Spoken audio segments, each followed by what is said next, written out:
What is going on, guys? Welcome to your 31st JavaScript tutorial, and in this tutorial I'm going to be teaching you about a couple new methods. The first method I want to talk about is something called the join method. Now what the join method does is it takes an array, it converts it to a string. So this method is really useful whenever you have an array and you want to output all the elements to the user. So this is the main method that people use whenever they're converting it to a string. So again, let's go ahead and take a look at it. So let's go ahead and create an array of my favorite movies and just set equal to new array, and I'm gonna go ahead and Avatar. That was a pretty good movie, even though I'm spelling it wrong. And let's see, Good Will Hunting, one of my faves. And let's see, Vanilla Sky, kind of quirky, but hey, I liked it. And let's add one more. Fight. Wow, definitely typed that wrong. Fight Club, just like that. So now let's see how many movies I have. 1, 2, 3, 4. So I have 4 elements in the array. So if you're saying, alright, what's an easy way where we can convert this to a string? Well, what we can do is go ahead and make a regular variable and just go ahead and name it string1. So we're going to make a string variable. So in order to do this, here's what we need to do. Go ahead and write the name of your array, movies, and then go ahead using a dot separator, we're going to call the method join.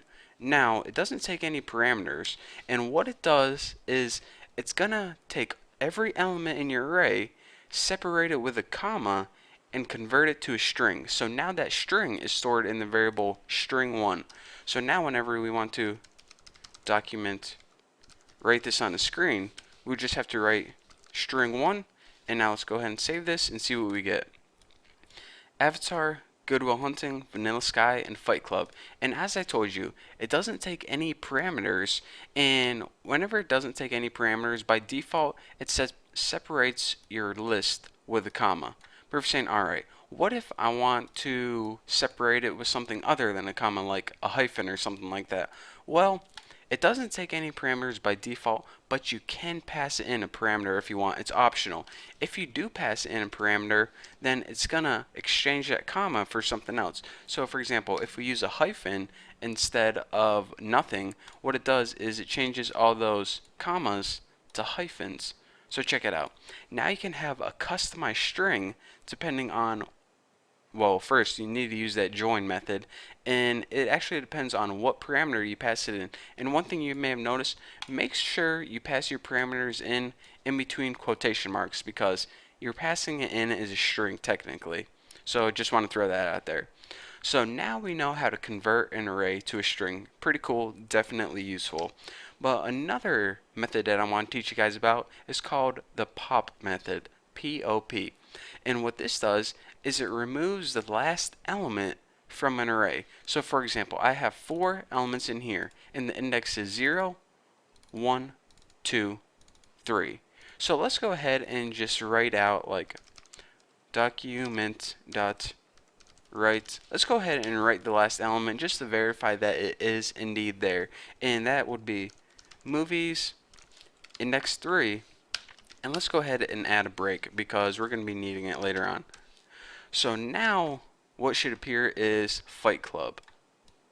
It's the 3rd index, which is the 4th element. So 0, 1, 2, 3. So Fight Club, as we just saw on the screen, is the last element in the array.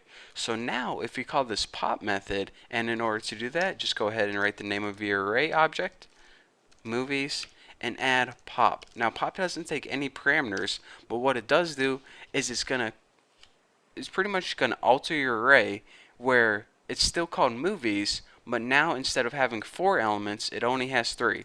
So now your movies array consists of Avatar, Good Will Hunting, and Vanilla Sky.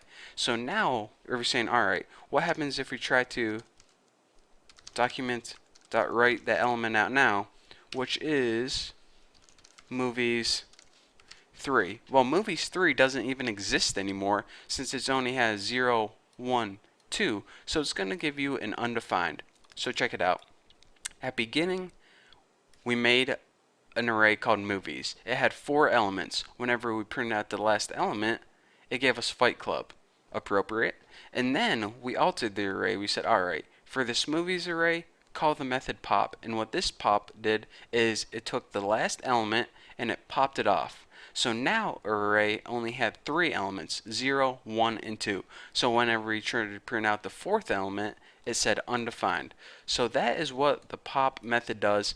It pretty much removes the last element from the array. And what we can do here is call it again, and then it would only have 2 in it. So again, we can call it as many times as we want. It's pretty much simple, self-explanatory. So now that you saw it, you can begin moving on to my next tutorial. So remember, join converts an array to a string, and pop removes the last element from the array. So as long as you understand those concepts, you're ready to move on to my next tutorial. So thank you guys very much for watching, and don't forget to subscribe, and I'll see you next video.